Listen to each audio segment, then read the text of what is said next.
All right. I think we got 3 stories. This is a pretty long video. It's longer than what I've been doing lately. And they're just 3 good stories. I wanted to cram them all in one video. Hope you guys enjoy it. Let's get rolling. All right, here we go.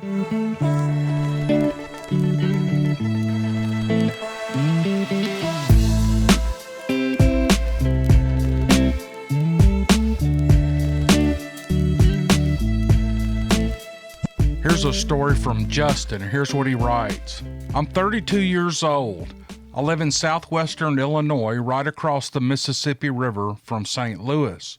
When I was a young kid, about 11 or 12, and my little brother was about 7 or 8, our grandparents lived further north up in Macoupin County. Y'all, I know I mispronounce these county and city names. Just cut me some slack, okay? But I know somebody in the comments is going to correct me. That's fine. It's nothing but farmland, and between all the acres of farm fields are vast expanses of forests.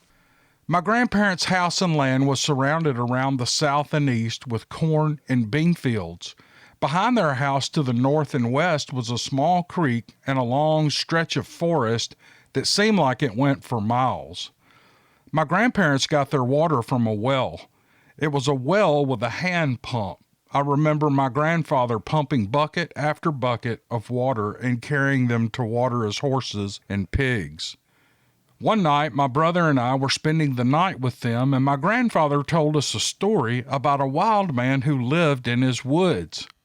At sundown every night, just after he would water his animals, this wild man and his girlfriend or wife and child would come out of the woods because it was hot. My grandpa had my little brother and I come up to the back porch to watch towards the red barn and the water pump. We didn't have to wait long. Sure enough, in the low light of sunset, a huge, hair-covered male wild man walked out of the woods. He was enormous and covered in dark hair. With him was a female with red or brown hair covering her body, and behind her was a smaller, childlike creature also covered in brown hair. They walked over to the well pump and started pumping it. They each took their turn drinking water while the other worked the handle. I was only 11 or 12, but I was old enough and had seen enough TV shows that I knew exactly what they were. I was excited, but then I got nervous, and my grandfather calmed me down. My brother thought they were a family of wild humans who never cut their hair. They each took several turns with their mouths under the runout while either the male or the female would pump the fountain. It was amazing. When they had had enough water, they returned to the woods and they vanished into the darkness. My grandfather said they never caused trouble. They were just thirsty, and he didn't mind them using his well one bit. I never forgot that night. I've thought about this through the years, and it's obvious that they had been watching my grandfather pump the water. They are intelligent, and they learn by watching us. My grandfather passed away a few years ago, and now my grandmother lives there alone. The horses and the pigs are gone, and as for the family of Sasquatch, well, they've moved along too.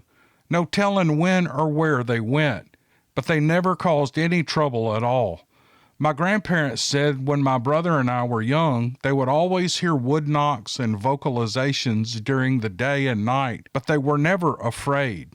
My grandfather would always carry his 12-gauge just in case, but he never used it on anything, only to run off varmints that were getting in the trash. I know that these things are real. I have seen them, a whole family of them. Sasquatch is absolutely real. Thanks for providing a platform for me and others to get these stories off our chest. Signed, Justin from Illinois. Well, you're welcome for providing a platform, Justin. It was really kind of an accident. I just kind of started this channel to tell some of my own stories, and it's kind of grown out of hand, but I still have a lot of fun doing it, and that's what it's all about for me. But that's a great story. I mean, no violence, no tension, nothing scary, just a nice, peaceful evening on a summer afternoon, and to get to watch a family of Sasquatch come out and actually pump a well and get a drink of water. How crazy is that? Oh, I love these stories. Justin, thanks for the story, man. You did a great job. Thanks. Here's a story from Mississippi. I grew up oblivious to the existence of Bigfoot until about 15 years ago. My grandparents live in a rural part of Mississippi. They live only a few minutes' drive from our house, and I visited them a lot. On a warm summer morning, I was awakened by a strange sound coming from the woods that surrounded their house. It was almost like shotgun blasts from a long way off, but the sounds were not random. They were in a series of reports over and over. Even as a kid, those sounds were peculiar to me, and I listened to them while I laid in the guest bed where I always slept. And I noticed the cadence and the rhythm of the sounds. The knocking eventually stopped, and in just a few seconds, I heard a series of hair-raising, bone-chilling roars blast out of the woods. That scared me. The knocks were one thing that interested me. The roar meant that it was a monster. The next day, I went home, but I didn't stop thinking about what I had heard.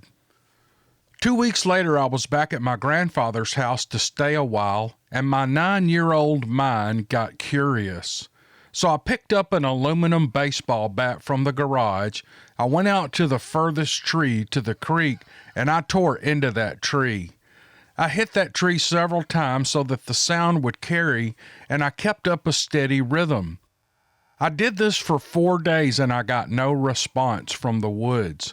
I began to think that I had been dreaming the event that I described earlier. On the 5th day, I got a response. The shotgun blast sounds started from a long way off. The knocks matched my cadence, and they started getting closer each day. I had to go home that last day, and I wondered what those noises meant. They were obviously answering my knocks. After church the next week, we went over to my grandparents' house for dinner. I didn't even have time to get outside before the knocks started up not 40 yards into the woods, and they were really loud. Fear washed over me, but I had to see where this was going. I chose a different tree closer to the house. I wasn't going closer to the loud knocks. I wanted to be close to the house, and I picked a tree at the edge of the yard, and I swung the bat at the tree, attempting to create the rhythm I had been doing the previous week. I never finished the series of knocks. A menacing roar came from the woods, and I heard something big moving, like it was intentionally letting me know that it was coming my way. It wasn't trying to be quiet. It sounded like heavy equipment pounding through the woods, and then it appeared right in front of me. I was 9 years old then and about 4'3" tall. The creature in front of me had to have been 8 feet tall. It was covered in dark matted hair, and it stood there heaving and staring at me. I was frozen with terror. This caught the attention of some dogs that lived at my grandparents' neighbor's house. They must have seen this thing step out into the clear or heard it. I heard them barking at first, and when I turned to look, they were running full speed across the field towards the creature and I. The beast turned to look at the dogs and instantly started running straight at them in the field. I could not believe how fast this thing was running. It closed the distance on those dogs in a flash, and when the dogs realized what was happening, they stomped on the brakes and headed straight back to their house. I never moved. The beast turned back towards me, and just as fast as he left, he was back right in front of me. Rage was all I could see in his face. I don't know if it realized my fear or took into account that I was just a kid, and maybe it was confused. But in a remarkable turn of events, its facial expression began to soften. Its brow raised, and I could see its eyes looking right at me. And with a slow movement of its arm and hand, it motioned for me to head back to the house. I walked slowly backwards the distance to the house, and I went inside. I stayed with my grandparents that whole week, but I never went outside other than to try to get the house dog outside to use the restroom. The dog was always nervous and would not go outside. She would use the carpet next to the window. She knew something was out there. For the next 3 nights, I heard those knocks, and occasionally I would hear a distant roar, and I didn't sleep well for all those days. If I remember right, it was the 4th night that I didn't hear anything from the woods. No knocks, no screaming from the dark woods. I got a decent night's sleep that night. As abruptly as the sounds and encounters had started, they stopped. Joy, the dog, started going outside again. I became more at ease just being out, and things seemed to settle down for the rest of the week that I was there. I went home with a memory that I would take with me the rest of my life. It is several years later at the time of this writing, and to my knowledge, nothing else has occurred on my grandfather's property. Whew, man, that's a scary story, especially for a kid. 9-year-old kid standing right in front of an 8-foot-tall Bigfoot. I bet you do have a memory for the rest of your life. Thanks, buddy, for the email. I thought this was a great story, and I appreciate the way you wrote it. Okay, here's a story from there are 3 separate Bigfoot encounters by the same group of people in the Pacific Northwest. This is pretty good. I really enjoyed reading it. I hope you guys like it. The man has the encounters broken up into chapters. So chapter 1, he titles Bigfoot Says Get the Hell Out. Back in the summer of 2002, Ted, his wife Jenny, and their daughter Lauren were camping with Ted's younger brother Mike in the forests near Sisters, Oregon. They both had deer tags for the Metolius unit and were scouting the area for deer. On the second day, while planning the next day's excursions, Ted remembered a great location where he had camped previously, where there were major game trails going all over the ridge. Mike decided to check out the area the next morning with his wife. The next afternoon, they all met back at camp, and Mike reported that they had something strange happen while they were up there exploring the game trail. He told Ted that as they were walking, suddenly about 50 yards or so up the trail, they noticed that a 25-foot tree was being shaken violently, but they didn't see anything that could have caused the tree to shake. They both agreed that it must have been a bear, as they were not sure what else it could have been. The next morning, Mike and his wife decided to go back to check it out, while Ted and his family decided to go explore some nearby caves. When they returned to camp, Mike's tent and all their belongings were gone. All that was left was a note saying that they had run into a Bigfoot and they were heading home. Mike explained to Ted what happened the next day on the phone after everyone had returned home. He said that they made it up to the tree that was being shaken and they were looking for tracks when he heard some brush rustle towards the top of the hill. When he looked up, a boulder the size of a basketball was flying through the air towards them and landed on the trail right in front of them, shaking the ground as it hit. At this moment, he said that every hair on the back of his neck was standing on end. Before he could say anything to his wife, here comes another rock similar in size, and this time the boulder landed to their right. He explained that when this happened, fear had taken over and he could feel his back tense up. And then here comes the third rock landing right there as well. He raised his .22 rifle and shot 3 times over the area where the rocks were coming from. And then he shouted, "Is anybody up there?" After waiting with no response, Mike had an eerie feeling and he yelled to his wife, "Let's get out of here before we die." After talking with his brothers about this experience, a plan was put together to go back to the area soon and find out what the heck was going on. The following Saturday, they loaded for bear. Ted had a .22 mag pistol and a .270 rifle and an Arkansas toothpick, which is actually a big knife. Mike had a .300 Weatherby mag and a .22 mag pistol as well as a knife, and both of them had pockets full of bullets. They loaded up the Suburban with all their gear plus their wives and all the kids, and they headed out early Saturday morning, arriving around 7 a.m. Everything seemed normal, very calm, no winds, birds were chirping, squirrels were playing, and the sun was coming up in the east. Ted and Mike grabbed their guns and headed to the spot where the tree was. They had made it to the tree and were looking for the rocks, keeping one eye on the ridge where the rocks had come from. And out of nowhere, a violent crash sounded from the exact spot where the rocks had come from last week. It sounded like a tree was being picked up and slammed against another tree.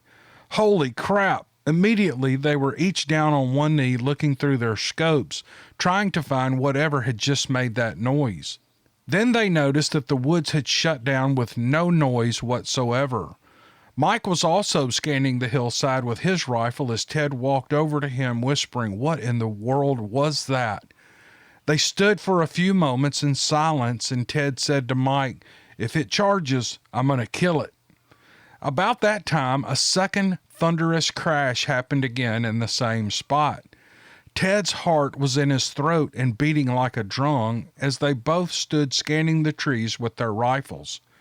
Ted looked at Mike and said, "Let's walk up there and let's flush it out in the open." Mike must have thought to himself, "Good grief, this guy's got a set. Holy crap." As they started up a hill, the third crash happened. Guns loaded and safeties off, they slowly started walking up the hill toward where they heard the last crash. They got halfway up the hill and suddenly heard a Suburban start up. Fearing the worst, they turned and took off on a dead run to the rig. They arrived in a panic only to find that their wives and kids had become cold sitting in the rig and needed to run the heater. Ted looked at Mike and asked, "Do you want to go back up there?" And Mike replied, "Heck no, my heart cannot take it." They never saw anything but concluded that their experience was typical Bigfoot behavior, shaking of trees, throwing rocks, whacking sticks, and that's our story. Chapter 2, The Midnight Visitor.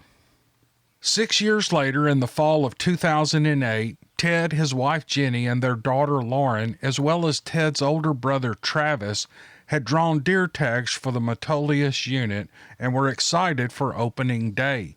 They arrived Friday evening and set up camp near where they had camped with Ted's older brother a few years earlier.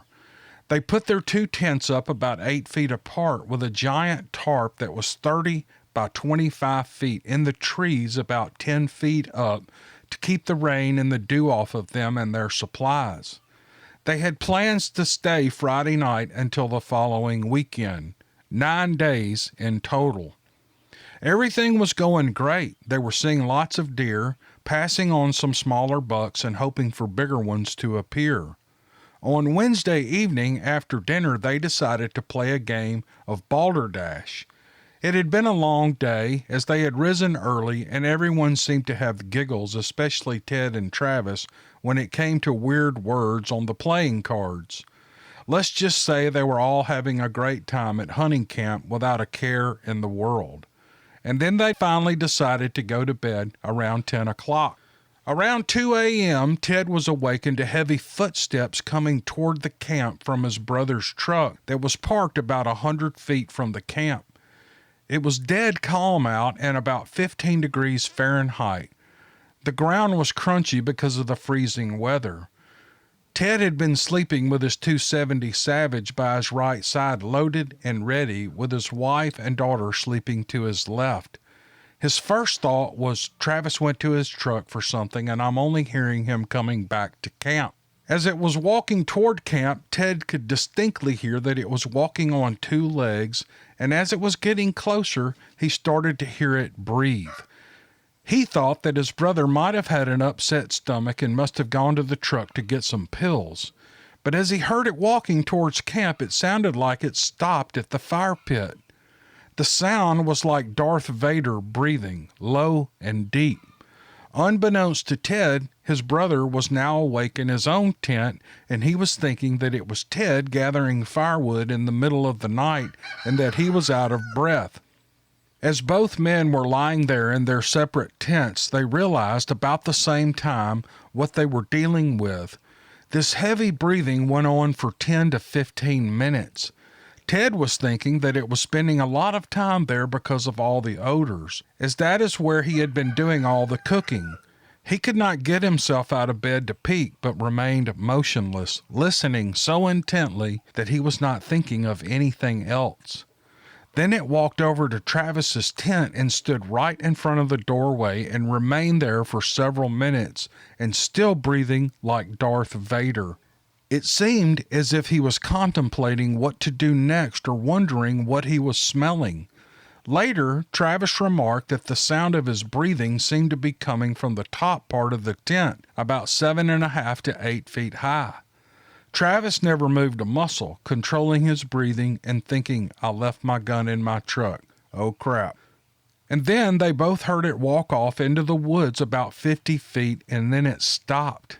It was there for quite a while and then started walking again up the hill and then everything went silent. And then suddenly they both heard two long, clear calls that sounded like a whoop up the hill in the distance. Soon the brothers both got up and built a huge fire and started talking about the encounter, each telling the other, I thought that was you. When daylight came, they told the girls what had happened and began looking around the area for tracks.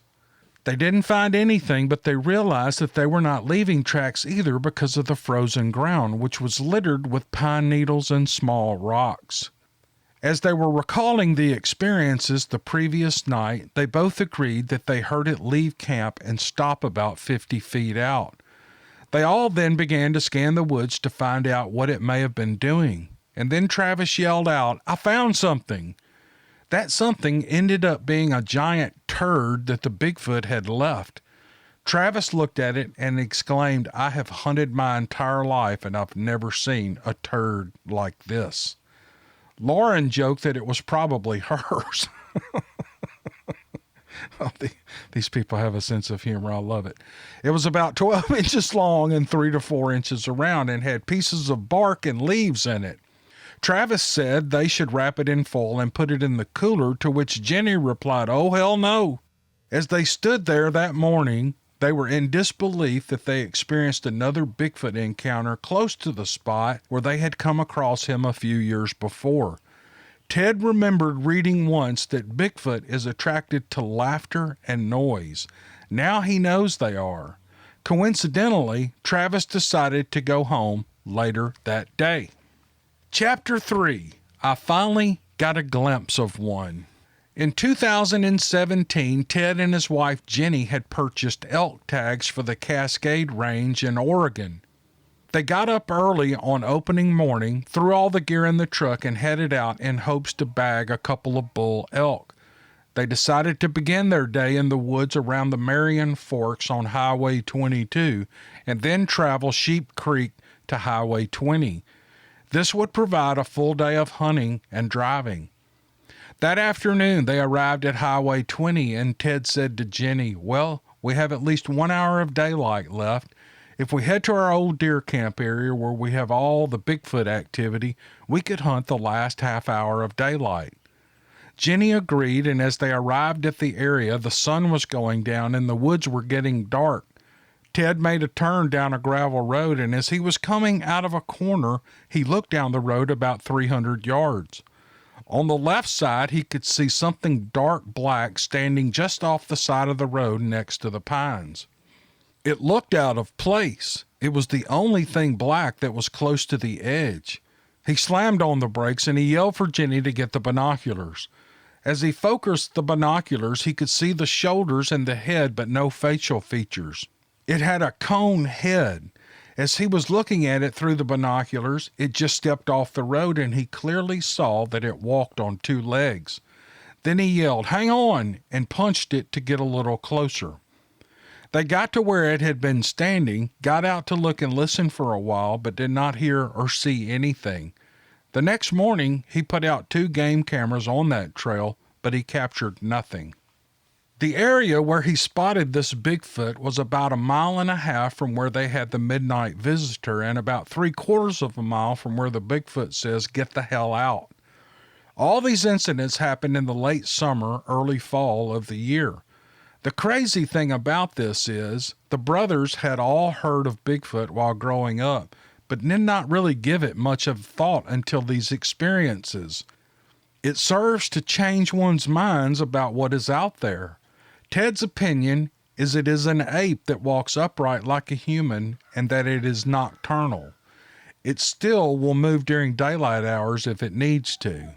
Thanks for listening to our stories and happy hunting.